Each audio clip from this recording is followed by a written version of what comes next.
মিখা ভাৱবাদীয়ে সেই সময়ৰ উপাসনাৰ সৈতে জড়িত কি কি কথা উল্লেখ কৰিছে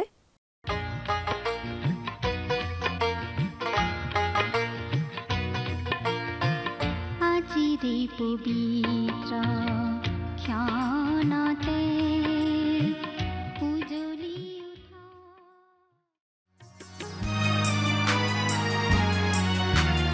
উঠা লোৱা হে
পাপৰ কালিমা লগা যিখনি ধৰণি পাপৰ কালিমা লগা যিখনি ধৰণি তোমাৰ প্ৰেমেৰে প্ৰভু কৰিলা শুৱনি তোমাৰ প্ৰেমেৰে প্ৰভু কৰিলা শুৱনি পাপী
নমস্কাৰ আমাৰ ভক্তিবচন অনুষ্ঠানলৈ আপোনাক স্বাগতম জনাইছো খ্ৰীষ্টীয় বিশ্বাসী লোকসকলৰ বাবে বিশেষভাৱে প্ৰস্তুত কৰা এই ভক্তিবচন অনুষ্ঠানটো হৈছে বাইবেল অধ্যয়নৰ ধাৰাবাহিক অসমীয়া অনুষ্ঠান বাইবেলৰ গোটেই ৬৬খন পুস্তকৰে আমি ইয়াত অধ্যয়ন কৰিম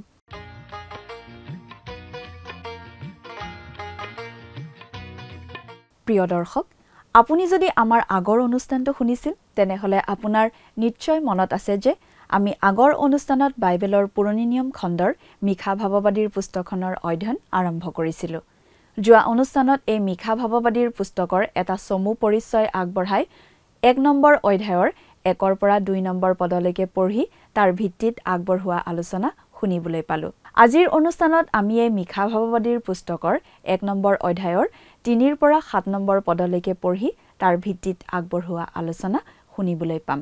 মিখা ভাৱবাদী, জিছয়া, হুছেয়া আৰু আমোছ এই 3জন ভাৱবাদীৰ সমসাময়িক আছিল। মিখা ভাৱবাদীৰ লেখাখিনি তিক্ততাৰে ভৰা আৰু ব্যক্তিগত প্ৰকাৰৰ। এই পুস্তকখনত এক সুন্দৰ সৌন্দৰ্য আছে যিয়ে ঈশ্বৰৰ অসীম কোমলতাক তেওঁৰ সুদবিচাৰৰ সৈতে সংযুক্ত কৰিছে। ইয়াত কেইবাটাও বিখ্যাত অংশ আছে যিবোৰ বহুতো খ্ৰীষ্টীয় বিশ্বাসীৰ বাবে চিনাকি।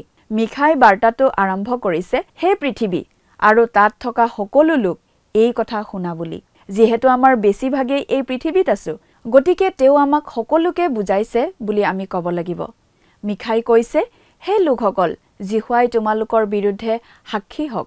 অৰ্থাৎ মিখাই যিখিনি কথা ক'বলৈ ওলাইছে সেই সকলোখিনি কথাৰ সাক্ষী হিচাপে ঈশ্বৰক মাতিছে। তেওঁ কৈছে প্ৰভু তেওঁৰ পবিত্ৰ মন্দিৰৰ পৰা সাক্ষী হওক বুলি। প্ৰভু আছিল তেওঁৰ পবিত্ৰ মন্দিৰত, তেওঁৰ স্বৰ্গত, তেতিয়াও এতিয়াৰ দৰেই। অৰ্থাৎ মিখা ভাৱবাদীয়ে এইটো স্পষ্ট কৰি দিছে যে তেওঁ যি কথা ক'ব স্বৰ্গত থকা ঈশ্বৰ সেই সকলো কথাৰ সাক্ষী। মিখাই কৈছে যে জিহুৱা নিজ ঠাইৰ পৰা নামি আহি পৃথিৱীৰ ওখ ঠাইবোৰত ভৰি দিবহি। পৃথিৱীৰ ওখ ঠাইবোৰত ভৰি দিয়া কথাটোৱে আমাক বিশেষভাৱে মনত পেলাই দিয়ে যে সেই সময়ত ওখ ঠাইবোৰ আছিল নানা ধৰণৰ সেৱা উপাসনাৰ স্থান। পাহাৰৰ ওপৰত তেনে উপাসনা স্থলবোৰ স্থাপন কৰা হৈছিল। লগতে সেই সময়ত নগৰবোৰো উচ্চ ঠাইত অৱস্থিত আছিল। চমৰীয়া আৰু জেৰুচালেম দুয়োখন পৰ্বতৰ ওপৰত নিৰ্মাণ কৰা হৈছিল। প্ৰভু যীশুৱেও উল্লেখ কৰিছে যে পাহাৰৰ ওপৰত স্থাপন কৰা নগৰ এখন লুকুৱাই ৰাখিব নোৱাৰি আৰু নগৰখনৰ চাৰিওফালৰ অঞ্চলৰ ওপৰত প্ৰচণ্ড প্ৰভাৱ পৰে। যেতিয়া চহৰখন শাসনকৰ্তাৰ মুখ্য কাৰ্যালয় হয়, তেতিয়া ইয়াৰ প্ৰভাৱ কেৱল ওচৰৰ অঞ্চলটোৰ ওপৰতে নহয়, দূৰ দূৰণিলৈকে প্ৰভাৱ পৰে। লগতে চহৰবোৰ মহাপাপৰ কেন্দ্ৰ আছিল। সেয়ে ঈশ্বৰে তেওঁলোকৰ ওপৰত সুদবিচাৰৰ বাবে নামি আহিছে বুলি জনোৱা হৈছে। প্ৰিয় দৰ্শক, কথাবোৰ অধিক বহলাই চাবলৈ আহকচোন। এতিয়া আমি মূল আলোচনাটোৰ মাজলৈ আগবাঢ়ি যাওঁ। আমাৰ মহান ত্ৰাণকৰ্তা প্ৰভু যীশুখ্ৰীষ্টৰ নামত নমস্কাৰ প্ৰিয় শ্ৰোতা। আশা কৰোঁ মহান পিতা পৰমেশ্বৰৰ মহান অনুগ্ৰহত আপুনি ভালে কুশলে আছে। মিখা ভাৱবাদীয়ে পৃথিৱীৰ সকলো লোককে সম্বোধন কৰি কৈ থকা কথা আমি এতিয়া চাব খুজিছোঁ। পাঠ কৰি দিম মিখা ভাৱবাদীৰ পুস্তকৰ 1 নম্বৰ অধ্যায়ৰ 3 নম্বৰ পদ। কিয়নো চোৱা, জিহুৱা নিজ ঠাইৰ পৰা ওলাইছে, তেওঁ নামি পৃথিৱীৰ উচ্চ স্থানবোৰৰ ওপৰেদি গমন কৰিব। এই ভাষাখিনি সঁচাকৈ অতি সুন্দৰ, যদিও ইয়াৰ মাজত নানা প্ৰকাৰে ভয় লগা কথাও আছে। পৃথিৱীৰ উচ্চ স্থানবোৰৰ ওপৰেদি গমন কৰিব। প্ৰিয় শ্ৰোতা, আপোনাৰ হয়তো মনত আছে যে উচ্চ স্থানবোৰ আছিল বিভিন্ন ধৰণৰ প্ৰতিমা পূজাৰ স্থান। বিভিন্ন দেৱ দেৱীৰ প্ৰতিমাবোৰ স্থাপন কৰা হৈছিল পৰ্বত পাহাৰৰ ওপৰত, গুহা বা আন তেনে ঠাইত। আৰু সেই সময়ত নগৰবোৰো আচলতে পাহাৰ আদি ওখ ঠাইতহে স্থাপন কৰা হৈছিল। চমৰীয়া আৰু জেৰুচালেম দুয়োখন নগৰ আচলতে পৰ্বতৰ ওপৰত স্থাপিত নগৰহে আছিল। প্ৰভু যীশুৱে কৈছিল যে পৰ্বতৰ ওপৰত স্থাপিত নগৰ গুপ্ত হ'ব নোৱাৰে। গতিকে পৰ্বতৰ ওপৰত স্থাপিত নগৰবোৰে তাৰ চাৰিওপিনে থকা অঞ্চলৰ ওপৰত যথেষ্ট প্ৰভাৱ পেলাব পাৰিছিল। আৰু যেতিয়া নগৰখন শাসন ব্যৱস্থাৰো কেন্দ্ৰবিন্দু হয়, তেতিয়া সেই নগৰে কেৱল ওচৰত থকা ঠাইবোৰৰ ওপৰতেই নহয়, সুদূৰত থকা ঠাই আৰু কেতিয়াবা গোটেই পৃথিৱীৰ ওপৰতেই প্ৰভাৱ পেলাব পাৰে। বৰ্তমান আৰু অতীতৰ বহুতো নগৰৰ ক্ষেত্ৰত আমি এই কথা নিশ্চয় ক'ব পাৰোঁ, নহয়নে বাৰু? লগতে নগৰবিলাক আছিল পাপৰো কেন্দ্ৰস্বৰূপ। আৰু সেইকাৰণেই ঈশ্বৰে সেই নগৰবোৰৰ ওপৰলৈ নামি আহিব, সেইবোৰৰ ওপৰত শাস্তি বিহিবৰ কাৰণে।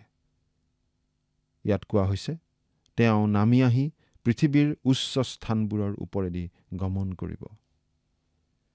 তাৰপিছত আমি এনেদৰে পাওঁ 4 নম্বৰ পদত, যেনেকৈ জুইৰ তাপত মম পমি যায় আৰু গঢ়া ঠাইত পানী ঢালিলে যেনেকৈ মাটি খানি নিয়ে, তেনেকৈ তেওঁৰ ভৰিৰ তলত পৰ্বতবোৰ পমি যাব আৰু উপত্যকাবোৰ খানি নিয়া হ'ব। তেওঁৰ ভৰিৰ তলত পৰ্বতবোৰ পমি যাব আৰু উপত্যকাবোৰ খানি নিয়া হ'ব। এইটো নিঃসন্দেহে আগ্নেয়গিৰি উদগীৰণ আৰু তাৰ সৈতে জড়িত ঘটনাৰ এখন ছবি বুলি আমি ক'ব পাৰোঁ। আমি বিচাৰকৰ্তা পুস্তকৰ পৰা একেবাৰে হবকুক পুস্তক পৰ্যন্ত আচলতে এই একেধৰণৰ ভাষাটোৱেই পাওঁ। উদাহৰণস্বৰূপে গীতমালা 18 নম্বৰ গীতৰ 7 নম্বৰ পদৰ পৰা একেবাৰে 10 নম্বৰ পদলৈকে আমি যদি পঢ়োঁ কেনেকুৱা লাগিব চাওকচোন। তেতিয়া পৃথিৱী কপিল জোকাৰ খালে আৰু পৰ্বতবোৰৰ মূলবোৰ জোকাৰ খাই লৰিল, কিয়নো তেওঁৰ ক্ৰোধ জ্বলি উঠিল। তেওঁৰ নাকৰ পৰা ধোঁৱা ওলাই ওপৰলৈ গ'ল, তেওঁৰ মুখৰ পৰা ওলোৱা অগ্নিয়ে গ্ৰাস কৰিলে, তাৰ পৰা জ্বলি থকা আঙঠা ওলাই জ্বলি থাকিল। তেতিয়া তেওঁ আকাশক দুৱাই নামিল, তেওঁৰ চৰণৰ তলত ঘোৰ অন্ধকাৰ আছিল। তেওঁ কৰূবত উঠি উৰি আহিল, এনেকি বায়ুৰূপ দেউকাৰে উৰা মাৰি শীঘ্ৰে আহিল। যদিও এই বৰ্ণনাখিনি যথেষ্ট প্ৰতীকধৰ্মী, কিন্তু আচলতে যি ঘটিছিল তাৰ প্ৰকৃত সঠিক আৰু অতি চমকপ্ৰদ বিৱৰণী। এই কথাৰ পৰাই প্ৰশ্ন উঠে, কোনে বাৰু বতৰ আৰু প্ৰাকৃতিক শক্তিবোৰ নিয়ন্ত্ৰণ কৰে? তাৰ উত্তৰত আমি কওঁ যে ঈশ্বৰেই প্ৰকৃতি, ভূমিকম্প, আগ্নেয়গিৰি, বতৰ আদি নিয়ন্ত্ৰণ কৰে। আমি বিশ্বাস কৰোঁ যে ঈশ্বৰে দেশ, জাতি আদিৰ সুধবিচাৰ কৰে, মানুহৰ সুধবিচাৰ কৰে, আৰু এইবিলাক হৈছে তেওঁৰ সাৱধানবাণী। 1930 চনত পশ্চিমীয়া দেশ এখনত বিশেষ আৰ্থিক সংকটে দেখা দিছিল, আৰু সেই সময়তে প্ৰচণ্ড ধূলিৰ ধুমুহাই বিশেষ দুৰ্যোগৰো সৃষ্টি কৰিছিল। এজন বিখ্যাত বাইবেল পণ্ডিতৰ মতে সেইবোৰ আচলতে ঈশ্বৰৰ পৰা অহা সাৱধানবাণীহে আছিল। কিন্তু সেই দেশখনে ঈশ্বৰৰ কথালৈ কাণ নিদিলে, সাৱধান নহ'ল। তাৰ পাছতেই সেই দেশখন দ্বিতীয় বিশ্বযুদ্ধত বেয়াকৈ জড়িত হ'ব লগা হৈ পৰিল, আৰু তাৰ ফল মানুহে এতিয়াও ভুগি আছে বুলি আমি ক'ব পাৰোঁ। ঈশ্বৰে এতিয়াও এই বিশ্বজগতৰ ঘটনাৱলী আচলতে নিয়ন্ত্ৰণ কৰি থাকে। মধ্যপ্ৰাচ্যৰ উপকূল অঞ্চলত ইফিছ, পৰ্গা আদি ঠাইবোৰৰ কথা যদি আমি ভাবোঁ, এসময়ত সেই ঠাইবোৰ ৰোমীয় সাম্ৰাজ্যৰ জীৱন ৰেখা যেন আছিল। কিন্তু এতিয়া সেইবোৰৰ ধ্বংসাৱশেষবোৰহে তাত আছে। তাত আজি মানুহৰ সংখ্যা অতি নগণ্য। কিয় বাৰু? আপুনি হয়তো ক'ব পাৰে সেইবোৰ ভূমিকম্পৰ প্ৰকোপ থকা অঞ্চল। সেইটো সঁচা। কিন্তু এইটোও মন কৰিবলগীয়া কথা যে মানুহ সদায় গৈ গৈ ভূমিকম্পৰ প্ৰকোপ থকা ঠাইতহে গোট খায়গৈ। তেনেকুৱা কিছুমান ঠাইত আজি লাখ লাখ মানুহে বাস কৰি আছে, আৰু যিকোনো মুহূৰ্ততে ভূমিকম্প আহি যাব পাৰে। ৰোমীয় সাম্ৰাজ্যৰ সকলোতকৈ বেছি সংখ্যক লোক আছিল আজিৰ আধুনিক তুৰস্ক অঞ্চলত। কিন্তু সেইবোৰ ঠাইৰ কি হ'ল? ইতিহাসবিদসকলে আমাক জনায় যে এটা ভূমিকম্পই নগৰবোৰ ধ্বংস কৰি দিলে, আৰু মানুহবোৰ পলাবলৈ বাধ্য হ'ল। আৰু এয়া আছিল ঈশ্বৰৰ পৰা অহা সুধবিচাৰ। ঈশ্বৰে ইয়াত পৰিষ্কাৰভাৱে জনাই দিছে তেওঁ কৰা সুধবিচাৰ আৰু দণ্ডৰ কথা। 5 নম্বৰ পদটো পঢ়িম। মিখা 1 নম্বৰ অধ্যায়ৰ 5 নম্বৰ পদ। জাকুবৰ অপৰাধৰ নিমিত্তে আৰু ইছৰাইল বংশৰ পাপৰ কাৰণেই এই সকলো হ'ব। জাকুবৰ অপৰাধ কি? চমৰীয়া নহয়নে? আৰু জিহুদাৰ উচ্চ স্থানবোৰ কি? জেৰুচালেম নহয়নে? জাকুবৰ অপৰাধৰ নিমিত্তে আৰু ইছৰাইল বংশৰ পাপৰ কাৰণেই। অৰ্থাৎ আমি ইয়াত দেখিছোঁ যে দুয়োখন ৰাজ্য অৰ্থাৎ ৰাজধানীকেই এই কথাখিনি কৈছে।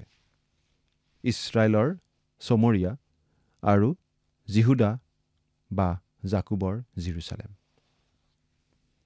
জাকুবৰ অপৰাধ কি? বৰং আমি ক'ব পাৰোঁ জাকুবৰ অপৰাধৰ বাবে কোন দায়ী? উত্তৰটো হৈছে চমৰীয়া নহয়নে? আৰু জিহুদাৰ উচ্চ স্থানবোৰ কি? জেৰুচালেম নহয়নে? ভাৱবাদীগৰাকীয়ে দোষটো ৰাজধানী দুখনৰ ওপৰতেই ৰাখিছে, জেৰুচালেম আৰু চমৰীয়া। আচলতে জেৰুচালেম আছিল তেওঁলোকে ঈশ্বৰক উপাসনা কৰিব লগা ঠাইখন। তেওঁলোকে ঈশ্বৰক তাত উপাসনা কৰিছিল নে বাৰু? অৱশ্যে কৰিছিল। তেওঁলোক মন্দিৰলৈ গৈছিল, কিন্তু তেওঁলোক উচ্চ স্থানবোৰলৈও গৈছিল, য'ত প্ৰতিমা পূজা আৰু অতি ঘিনলগীয়া অনৈতিক কাৰ্যবোৰ সম্পন্ন হৈছিল। আৰু ঈশ্বৰে এই কথা কৈছে যে এইবোৰ কথাৰ কাৰণেই তেওঁ এই নগৰ দুখনক দণ্ড বিহিব, কাৰণ ইছৰাইল আৰু জিহুদা দেশৰ ওপৰত তেওঁলোকৰ অতিশয় গুৰুত্বপূৰ্ণ প্ৰভাৱ আছিল। আমি ভাবোঁ এই কথাটো আজি পৃথিৱীৰ প্ৰায়বোৰ দেশৰ ক্ষেত্ৰতেই খাটে, কাৰণ মানুহৰ মাজত শাসন ব্যৱস্থাৰ যি দৰ্শন বা ভাৱধাৰা সেইটো আচলতে ভুল। আমি আগতেও কৈছোঁ যে আচলতে শাসন ব্যৱস্থাটোত ভুল নাই, কিন্তু যিবোৰ মানুহৰ হাতত সেই দায়িত্ববিলাক পৰে সেই মানুহতহে সমস্যাটো থাকে। ঈশ্বৰ বিশ্বাসহীন একনায়কত্ববাদী শাসক এজন আৰু ঈশ্বৰ বিশ্বাসহীন ৰাইজৰ প্ৰতিনিধি এজনৰ মাজত বৰ বিশেষ কিবা পাৰ্থক্য আছে বুলি আমি আচলতে ক'ব নোৱাৰোঁ।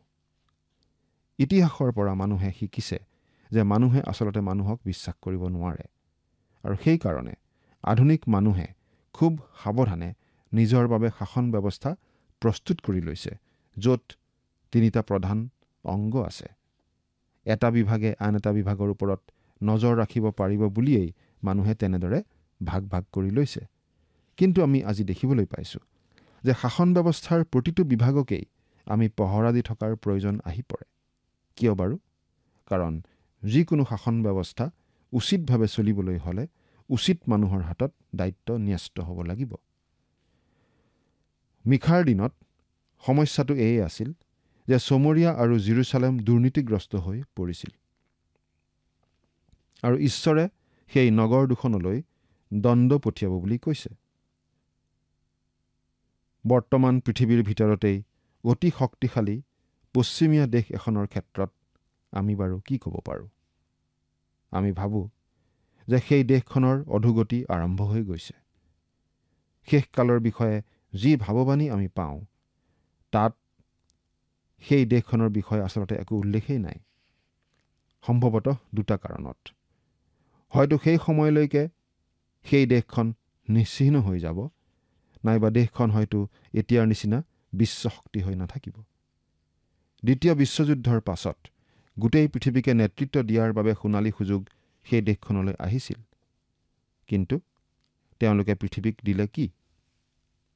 তেওঁলোকে পৃথিৱীক দিলে ৰক সংগীত, হিপ্পী, নতুন নৈতিকতা, আমোদ প্ৰমোদ, ধন সম্পত্তিৰ প্ৰতি হাবিয়াস ইত্যাদি। আৰু সেই দেশ আজি অধোপথে গৈ আছে, অধপতনৰ মুখত পৰিছে। সেই কথাত যিকোনো দেশপ্ৰেমিক মানুহৰে নিশ্চয় বেয়া লাগিব। ঈশ্বৰ বিশ্বাসহীন লোকসকলৰ হাতত পৰি দেশ এখন ধ্বংসমুখী হোৱা দেখিলে নিশ্চয় বেয়া লাগিব। মিখা ভাৱবাদীয়ে আচলতে ঈশ্বৰৰ নিয়ন্ত্ৰণাধীন শাসন ব্যৱস্থাৰ সপক্ষে মত ব্যক্ত কৰা আমি ইয়াত দেখিবলৈ পাইছোঁ। জগতৰ শাসন ব্যৱস্থাৰ বাবে ঈশ্বৰৰ দৰ্শন আচলতে এয়েই। আমি এতিয়া প্ৰথমটো চমকপ্ৰদ উক্তি পাইছোঁ, আৰু ই সকলোতকৈ দীঘল উক্তি। এই উক্তিটো অধ্যায়টোৰ শেষলৈকে চলি থাকিব।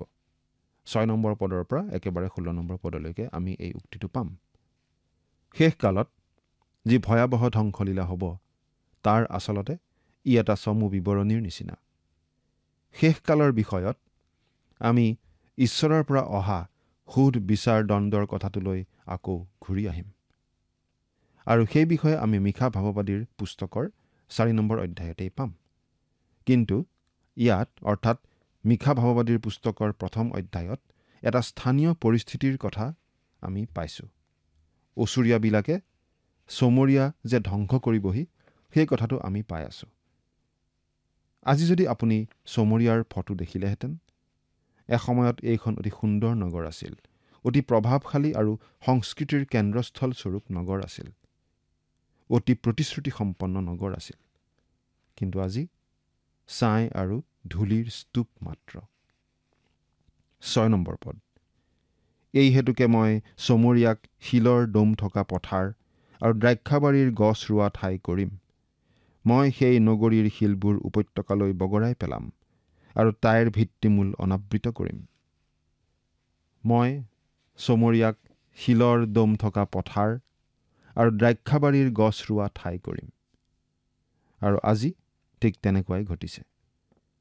চমৰীয়াৰ সেই ধ্বংসস্তূপৰ কোনো কোনো অঞ্চলত আজি তাৰ বাসিন্দাই দ্ৰাক্ষাবাৰী মাথোন পাতিছে। কিছুমান ঠাইত ফল মূলৰ বাগিচা পতা হৈছে। অ'ত ত'ত বেলেগ বেলেগ ধৰণৰ গছ ৰোৱা হৈছে। সেই নগৰীৰ শিলবোৰ উপত্যকালৈ বগৰাই পেলাম। এজন ব্যক্তিয়ে লিখিছে, মই চমৰীয়াৰ সৰ্বোচ্চ স্থান এক্ৰপলিছত থিয় হৈ অতি থিয় গড়াৰে তললৈ চাইছোঁ। তলত কি আছে জানেনে? বিভিন্ন ধৰণৰ স্তম্ভ আৰু শিল আছে, যিবোৰ এসময়ত শিল কাটি কাটি খোদাই কৰি কৰি উলিওৱা হৈছিল আৰু ঘৰ অট্টালিকা আদি নিৰ্মাণ কৰাত নিশ্চয় ব্যৱহৃত হৈছিল। সেইবোৰ ওপৰৰ পৰা বগৰাই তলত থকা উপত্যকালৈ পেলাই দিয়া হৈছিল। অৰ্থাৎ সেই নগৰীৰ শিলবোৰ উপত্যকালৈ বগৰাই পেলাম বুলি কোৱা সেই কথা আখৰে আখৰে ফলিওৱা আমি ইয়াত দেখিছোঁ। আৰু তাইৰ ভিত্তিমূল অনাবৃত কৰিম। আহব আৰু ইজেবেলৰ দিনৰ সেই ভিত্তিমূলবোৰৰ ছবি আজি যদি আপুনি দেখিলেহেঁতেন, তাৰ পাছত ৰোমিয়াবিলাকে সজা ঘৰ আদিৰ ভিত্তিমূলবোৰো আজি যদি আমি চাবলৈ পাৰিলোহেঁতেন। ঈশ্বৰে সেই সকলোবোৰ অনাবৃত কৰিলে আৰু সেইবোৰ আজি ধ্বংসপ্ৰাপ্ত অৱস্থাত আছে। সেই ভিত্তিমূলবোৰৰ পৰা এই কথা বুজা যায় যে এসময়ত তাত এখন প্ৰকাণ্ড নগৰ আছিল, কিন্তু সেই নগৰ কেতিয়াবাই ধ্বংস হৈ গ'ল ঈশ্বৰে কৰা ভৱিষ্যৎবাণী অনুসাৰে। 7 নম্বৰ পদ। আৰু তাইৰ আটাই কটা মূৰ্তিবোৰ ভাঙি দুখৰ দুখৰ কৰা যাব। বেচ স্বৰূপে পোৱা তাইৰ আটাই বস্তু জুইৰে পোৰা যাব। আৰু তাইৰ আটাই প্ৰতিমাবোৰ মই উচ্ছন্ন কৰিম, কিয়নো তাই বেশ্যাৰ বেচ স্বৰূপে সেইবোৰ গোটালে আৰু সেইবোৰ পুনৰাই বেশ্যাৰ বেচ হৈ যাব।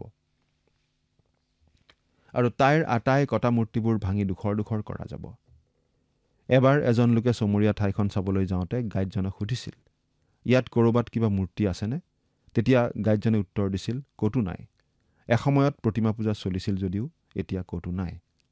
আমি এই কথা আকৌ মনত পেলাই দিব খুজিছোঁ যে ইতিমধ্যে উল্লেখ কৰা উচ্চ স্থানবোৰতেই আছিল বিভিন্ন প্ৰতিমা পূজাৰ ব্যৱস্থাবোৰ, বিভিন্ন প্ৰতিমাবোৰ, আৰু অতি ঘিনলগীয়া ধৰণৰ উপাসনাৰ কাৰ্য তাত চলিছিল। উদাহৰণস্বৰূপে মলেক দেৱতাৰ উপাসনাত সেই দেৱতাৰ প্ৰতিমাটো এটা ৰঙা লোহাৰ গৰম চৌকাৰ নিচিনা আছিল আৰু তাতে সঁচাসঁচিকৈ সৰু ল'ৰা ছোৱালীক বলি হিচাপে আগবঢ়োৱা হৈছিল। অতি ভয়াৱহ কথা। সেই ধৰণৰ প্ৰতিমা পূজাৰ নামত অতি নিম্ন খাপৰ অনৈতিক কাম কাজ তাত কৰা হৈছিল। আন কথাত ক'বলৈ গ'লে ধৰ্ম ব্যৱস্থা আৰু অবৈধ যৌন সম্ভোগ একে বস্তু যেন হৈ পৰিছিল। আজি অৱশ্যে এনেধৰণৰ অনৈতিক কাৰ্যকলাপ শয়তান উপাসনা আদিৰ যোগেদি গোটেই পৃথিৱীতে বিয়পি পৰিব ধৰিছে। বেচ স্বৰূপে পোৱা তাইৰ আটাই বস্তু জুইৰে পোৰা যাব। ইয়াত বেচ স্বৰূপে পোৱা বস্তু মানে পৰজাতীয় দেৱ দেৱীৰ মন্দিৰত আগবঢ়োৱা বহুমূলীয়া পাত্ৰ আদিৰ কথা বুজোৱা হৈছে। পুৰাতত্ত্ববিদসকলে খনন কাৰ্য চলাই তাত ভগ্নাৱশেষৰ মাজত কিছুমান সৰু সৰু হাতী দাঁতৰ পাত্ৰ আৱিষ্কাৰ কৰিছে আৰু সেইবোৰত সুগন্ধি দ্ৰব্য ৰখা হৈছিল আৰু ডাঙৰ ডাঙৰ কিছুমানত সুৰা ৰখা হৈছিল বুলি অনুমান কৰিছে। তাত তেনেধৰণৰ খনন কাৰ্য যথেষ্ট চলোৱা হৈছে। তাই বেশ্যাৰ বেচ স্বৰূপে সেইবোৰ গোটালে আৰু সেইবোৰ পুনৰাই বেশ্যাৰ বেচ হৈ যাব। এই প্ৰতিমা পূজাৰ বিভিন্ন ৰীতি নীতিৰ ভিতৰত যৌন কাৰ্য এটা মূল বিষয় যেন আছিল। উদাহৰণস্বৰূপে কৰিন্থত এক্ৰপলিছত এফ্ৰডাইট দেৱীৰ উপাসনা স্থানত 1000 গৰাকী কুমাৰী আছিল। সেইবোৰ আচলতে বেশ্যাবৃত্তি কৰা নাৰীহে আছিল। যৌনতা সেই ধৰ্মৰ এটা অংগ আছিল। সেই উপাসনা স্থানবোৰলৈ গ'লে মানুহে বেচ দিব লাগিছিল, মন্দিৰৰ ভিতৰতেই হওক বা বাহিৰতেই হওক। সেইবোৰ আচলতে বেশ্যালয়ৰ নিচিনা আছিল। সেইবোৰ ধৰ্মৰ নামত কৰা হৈছিল। সেইবোৰ ফিনিকিয়াবিলাকৰ ক্ষেত্ৰত সঁচা আছিল। পলেষ্টিয়াবিলাকৰ ক্ষেত্ৰতো তেনে নিয়ম আছিল আৰু ইছৰাইলে তেওঁলোকৰ ধৰ্ম ব্যৱস্থাই আঁকোৱালি লৈছিল। আজিকালিৰ চিন্তা ভাৱনাবোৰো আকৌ সেই অতীতলৈ উভতি গৈছে।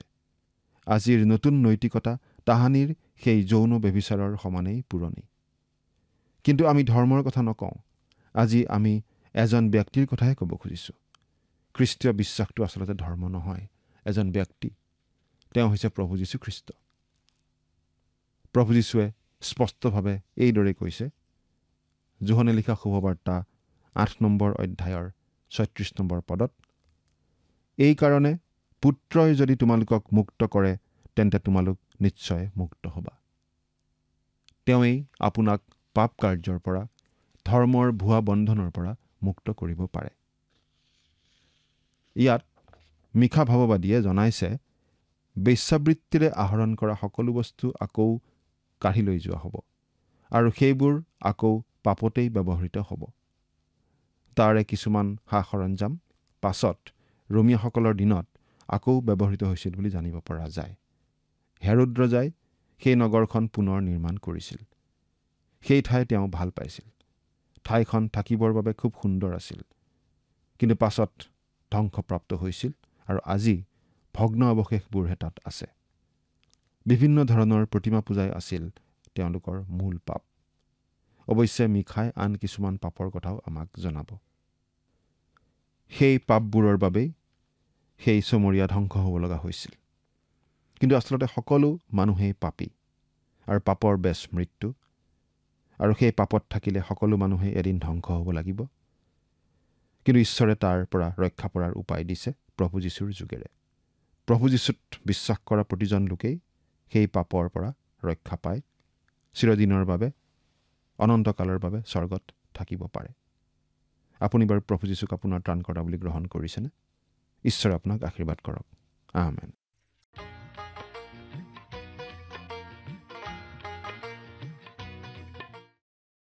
সেই সময়ৰ সেৱা উপাসনাৰ আচাৰ ব্যৱহাৰৰ মূলতে আছিল যৌনতা। উদাহৰণস্বৰূপে কৰিন্থত আজি তেওঁলোকে জানে যে এক্ৰপলিছৰ ওপৰত আফ্ৰডাইটৰ উপাসনাত 1000 গৰাকী ভেষ্টেল কুমাৰী আছিল, যিসকল যৌনতাৰ সৈতে জড়িত আছিল। যৌনতা তেওঁলোকৰ সেৱা উপাসনাৰ এটা অংশ আছিল। ফৈনিচিয়াসকলৰ মাজত এই কথা সত্য আছিল, ফিলিষ্টিয়াসকলৰ মাজত সেই কথা সত্য আছিল, আৰু ইছৰাইলেও তেওঁলোকৰ সেই ব্যৱস্থাবোৰ গ্ৰহণ কৰিছিল। মিশাই উল্লেখ কৰা পত্ৰবোৰৰ কিছুমান ৰোমান যুগত পুনৰ ব্যৱহাৰ হোৱা যেন লাগে। ঠাইখন তেওঁৰ ভাল লাগিছিল, বাস কৰিবলৈ ই এক আনন্দদায়ক ঠাই আছিল, কিন্তু ইও ধ্বংস হৈ গৈছে আৰু আজি ধ্বংসস্তূপ হৈ পৰিছে। মিশাই আন কিছুমান পাপৰ কথাও উল্লেখ কৰিবলৈ ওলাইছে। প্ৰিয় দৰ্শক, আজিলৈ আমাৰ অনুষ্ঠানটো ইমানতে সামৰণি মাৰিব খুজিছোঁ।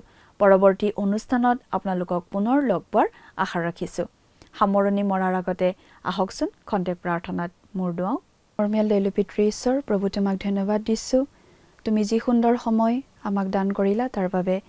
বিশেষকৈ পিতৃ সময়তে প্ৰাৰ্থনা কৰিছোঁ তোমাৰ চৰণত, তোমাৰ যি পবিত্ৰ বাক্য অধ্যয়ন কৰা হ'ল, এই বাক্য প্ৰভু বিশ্বাসেৰে প্ৰত্যেককে ল'বলৈ প্ৰভু তুমি সহায় কৰিবা, আৰু যাতে এই বাক্য প্ৰভু তেওঁলোকে নিজৰ জীৱনত লৈ সেইমতে যাতে তেওঁলোকে চলিব পাৰিব, আৰু তুমি অহা দিনলৈ প্ৰভু বাট চাই থাকি তোমাৰ কাৰণে যাতে সদায় তেওঁলোকে আগবাঢ়ি যাব পাৰিব, নিজৰ জীৱন শুদ্ধ পথত পৰিচালিত কৰিবলৈ পাৰিব, তেনে আশীৰ্বাদ তুমি দান কৰিবা। এই সকলো যাচনা মহান ত্ৰাণকৰ্তা প্ৰভু যীশুখ্ৰীষ্টৰ নামত অৰ্পণ কৰিছোঁ। আমেন। প্ৰিয় দৰ্শক, যোৱা অনুষ্ঠানৰ প্ৰশ্নটোৰ শুদ্ধ উত্তৰটো হৈছে অপশ্যন বি, জিহুৱাৰ নিচিনা কোন আছে। আজিৰ অনুষ্ঠানৰ ওপৰত আধাৰিত প্ৰশ্নটো হৈছে জাকুবৰ অপৰাধৰ দায়ী কাক কোৱা হৈছে। Option A Samaria, option B Jerusalem, option C Jericho, option D Judah. প্ৰিয় দৰ্শক, আজিৰ প্ৰশ্নৰ সঠিক উত্তৰটো আজি সন্ধিয়া 6 বজাৰ আগেয়ে আপোনাৰ নাম আৰু সম্পূৰ্ণ ঠিকনাৰে সৈতে আমালৈ 7429840242 নম্বৰত SMS নাইবা হোৱাটছআপ যোগে প্ৰেৰণ কৰক।